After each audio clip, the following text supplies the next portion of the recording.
नमस्कार, आदाब, सत श्री अकाल। मैं मनदीप वालिया और आप देख रहे हैं फिल्मों का विकिपीडिया एमनोपीडिया। हर कत्ल जुर्म नहीं होता, कभी कभी वही कत्ल वध बन जाता है। आज हम एक ऐसी फिल्म की कहानी की बात कर रहे हैं जो सिर्फ सस्पेंस थ्रिलर नहीं है, बल्कि कानून, इंसाफ और जमीर के बीच का फर्क समझाती है। वध 2। चलिए बिना किसी देरी के शुरू करते हैं रिव्यू।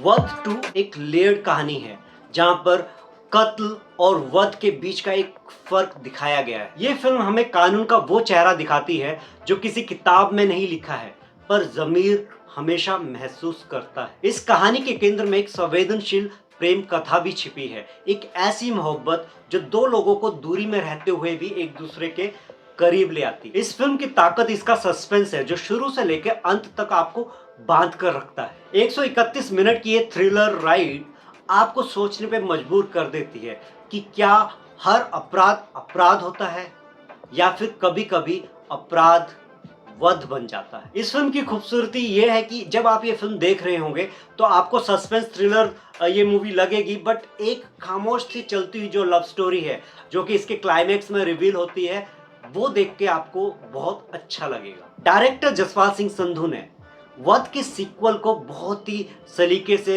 एक ग्राउंडेड और सिंपल तरीके से पेश किया है, जो कि देखने में बहुत ही इम्पैक्टफुल है। बोल सकते हैं कि डायरेक्शन वध के सीक्वल में ज्यादा इम्प्रूव्ड है। डायरेक्टर ने इस फिल्म को ना ओवर ड्रामा किया है, ना ओवर स्टाइलिश ट्रीटमेंट दिया है। बहुत ही सीधी, सिंपल, गहरी और अनकंफर्टेबल कर देने वाली कहानी को पेश किया है। फिल्म में सस्पेंस को धीरे धीरे बिल्ड किया गया है जो फिल्म के एंड तक साथ में ही रहता है। परफॉर्मेंस, इस फिल्म की कहानी की सबसे बड़ी जो स्ट्रेंथ है वो है इसका एक्टिंग डिपार्टमेंट, अभिनय क्षेत्र।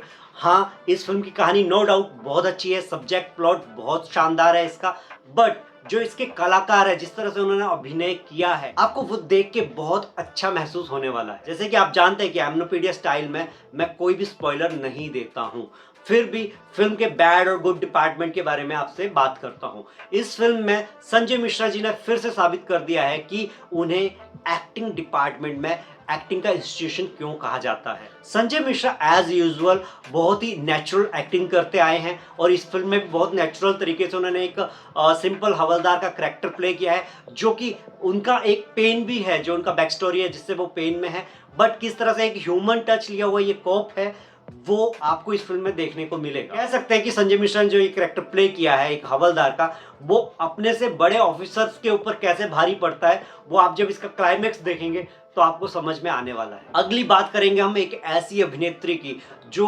बोलते हैं ओल्ड इज गोल्ड, या ओल्ड वाइन जितनी पुरानी हो उतनी अच्छी होती है, वैसे अपने अभिनय क्षेत्र की क्षमताओं को दिखाती हुई नीना गुप्ता जी एक मजेदार मंजू का करैक्टर निभा रही हैं और बहुत ही सिंपल सादगी से उन्होंने एक करैक्टर को प्ले किया है। उनका करैक्टर इस फिल्म के सेंटर में चलता है। इर्द गिर्द घूमती हुई कहानी जो शुरू होती है 28 साल के एक बोल सकते हैं कैद खाने से, और अंत में किस तरह से उनको आज़ादी मिलती है, वो सारी कहानी आप जब इसमें देखेंगे तो कहीं ना कहीं आपको अंदर तक टच भी होगा, फील भी। और कह सकते हैं हमारे कानून का जो एक काला अध्याय है जो चलता ही आ रहा है, उसके ऊपर एक प्रश्न चिन्ह लगाता हुआ ये करैक्टर है। नीना गुप्ता जी इसमें बहुत ही शांत शालीन तरीके से करैक्टर को निभा रही हैं। उनकी गहरी शांति जो है इस फिल्म को और गहराई देती है, इस कहानी को और गहराई देती है। जिस तरह से उन्होंने अपने चेहरे के हाव भाव मेंटेन किए हैं, एक बोल सकते हैं कि जिसको कोई इच्छा है नहीं, वो जो है चल रहा है बस संतुष्ट है, कुछ उस तरह के भाव उनके चेहरे पे आपको देखने को मिलते हैं। एक सीन मैं जिक्र करना चाहूँगा, बहुत ही प्यारा सीन है जिसमें एक दीवार के इस साइड में नीना जी हैं, एक साइड संजय जी हैं। दो करैक्टर जब आपस में वो बात कर रहे हैं, एक दीवार के इस साइड है और एक दीवार के उस साइड है, बहुत ही गहरा भाव लेकर आती है। कुमुद मिश्रा जो कि अपनी वर्सेटाइल एक्टिंग के लिए जाने जाते हैं, इस फिल्म में भी एक गहरा प्रभाव छोड़ते हैं। कुमुद मिश्रा का करैक्टर समाज के उस वर्ग को दर्शाता है जो आज भी जात पात, वर्ण, धर्म इन सबको मानता है, इनके मायनों को बरकरार रखने की कोशिश करता है और किस तरह से ये करैक्टर जेल के अंदर एक रुद्र रूप लेके हंगामा भी मचाता है। हालांकि ये करैक्टर दिखाया गया है ईमानदार, बट किस तरह से उस ईमानदारी में भी बेईमानी है वो आप जब मूवी देखेंगे तब समझ में आने वाला। केशव के करैक्टर में आपको अक्षय डोगरा देखने को मिलेंगे, एक नेगेटिव किरदार निभा रहे हैं, एक कैदी हैं वो, और उनके बड़े भाई एक एमएलए हैं। तो एक पावरफुल बैकग्राउंड से वो आते हैं और कैद में रह के भी वो किस तरह से जेल के अंदर राज कर रहे हैं वो एक करैक्टर प्ले करते हुए दिख रहे हैं। हालांकि उनका नेगेटिव करैक्टर थोड़ा एनर्जी कम लगा और एनर्जी वो ला सकता था करैक्टर। इनका करैक्टर बहुत ही केयरलेस करैक्टर दिखाया गया है। पावर है उसको समझते हुए जानते हुए ये केयर फ्री एक करैक्टर निभाए हैं। तो कुल मिला के बहुत अच्छा काम किया है। बोल सकते हैं केशव के करैक्टर द्वारा जो मचाई गई भसड़ है इस फिल्म में वो आपको वध 2 देखने के लिए मजबूर करती है। अमित के सिंह अतिक के करैक्टर में वो इसमें है, एक इन्वेस्टिगेशन ऑफिसर के रूप में वो जेल में आते हैं। जो भी वहाँ पे सिचुएशन बनी है, इन्होंने जितना भी सीन दिए हैं अपना सिचुएशन को, इस सस्पेंस को खोलने में जितने भी एफर्ट किए हैं इस करैक्टर ने, बहुत ही अच्छा लगा उसको देख के। अच्छा अभिनय इन्होंने भी किया है। और सपोर्टिंग कास्ट की बात करें, जैसे शिल्पा शुक्ला जी हैं, उन्होंने भी बहुत अच्छा काम किया है। एक फीमेल वार्डन है वो जेल की। नैना के करैक्टर में आपको योगिता भियानी देखने को मिलेंगी। हालांकि उनको कम सीन मिले हैं, बट उन्हीं सीन्स में उन्होंने उनकी जो अभिनय की क्षमता है उसको दिखा दिया है। एक भरपूर इमोशनल और ग्रिटी करैक्टर उन्होंने प्ले किया है। म्यूजिक और बैकग्राउंड स्कोर, फिल्म का म्यूजिक और बीजीएम बहुत ही अच्छा है।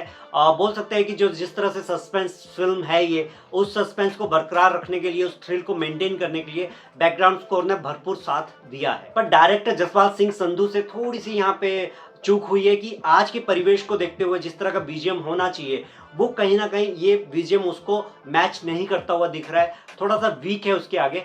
बट इस फिल्म की स्ट्रेंथ जो है इसके कलाकार हैं, कलाकारों ने इस तरह से सीन को बांधे रखा है कि कहीं पे भी आपको बीजीएम कमजोर नहीं दिखेगा। हालांकि ज्यादातर बीजीएम दिया जाता है सीन्स को पकड़ देने के लिए, उठाने के लिए, बट यहाँ पे इस फिल्म में उल्टा हुआ है। जिस तरह से कलाकारों ने अपनी परफॉर्मेंस दी है, बीजीएम उसके साथ स्ट्रॉन्ग होता हुआ चल रहा है। पर अच्छी बात यह है कि इस फिल्म का बीजीएम आपको कहीं से भी इरिटेट नहीं करता है। अगर आपका ध्यान दाएं बाएं कभी हो जाता है स्क्रीन पे, तो इसका बैकग्राउंड स्कोर इस तरह से एकदम से आता है कि आप एकदम से सीन से जुड़ जाते हैं, आप स्क्रीन के साथ अपनी आंखें लगा देते हैं। व्हाट वर्क्स, फिल्म में ऐसा क्या? Strong story line, powerful performance, moral dilemma जो आपको सोचने के लिए मजबूर कर दे, स्लो बर्न सस्पेंस जो धीरे धीरे आपको एक लव स्टोरी की तरफ भी ले जाता है। फिल्म की रेटिंग से पहले मैं एक बात कहना चाहूंगा कि कानून के पन्नों में जो लिखा नहीं, कानून के पन्नों में जो लिखा नहीं वही सच इस कहानी में दिखता है। इस फिल्म की कहानी में कमाल की बात यह है कि मोहब्बत भी साइलेंट है और जुर्म भी, और यही सन्नाटा वध 2 फिल्म की जान है। एमनोपीडिया फाइनल वर्डिक्ट, ये फिल्म उन लोगों के लिए है जो सिर्फ इंटरटेनमेंट नहीं चाहती बल्कि एक मीनिंगफुल सिनेमा चाहती है। अगर आपको ये वीडियो अच्छा लगा हो तो चैनल को सब्सक्राइब करें, वीडियो को लाइक एंड शेयर करें और कमेंट करके बताएं कि आपके लिए वध क्या है और मर्डर क्या। वध 2 ये फिल्म सवाल भी पूछती है और जवाब ढूंढने के लिए मजबूर भी करती है। एमनोपीडिया रेटिंग की बात करें तो मैं 3.5 स्टार देना चाहूंगा इस फिल्म को। अगर आपको सस्पेंस, थ्रिलर और सोचने में मजबूर कर देने वाली कहानियां पसंद है, एक मीनिंगफुल सिनेमा देखने की चाहत है, तो ये फिल्म आपके लिए है। आप सिनेमा घरों में इस फिल्म को जरूर देखिए। ये फ्राइडे 6 फेब को रिलीज हुई है। आपके नजदीकी सिनेमा घरों में आप जाके देख सकते हैं। जल्द मिलेंगे किसी दूसरी फिल्म के रिव्यू के साथ, तब तक के लिए जय हिंद, जय भारत।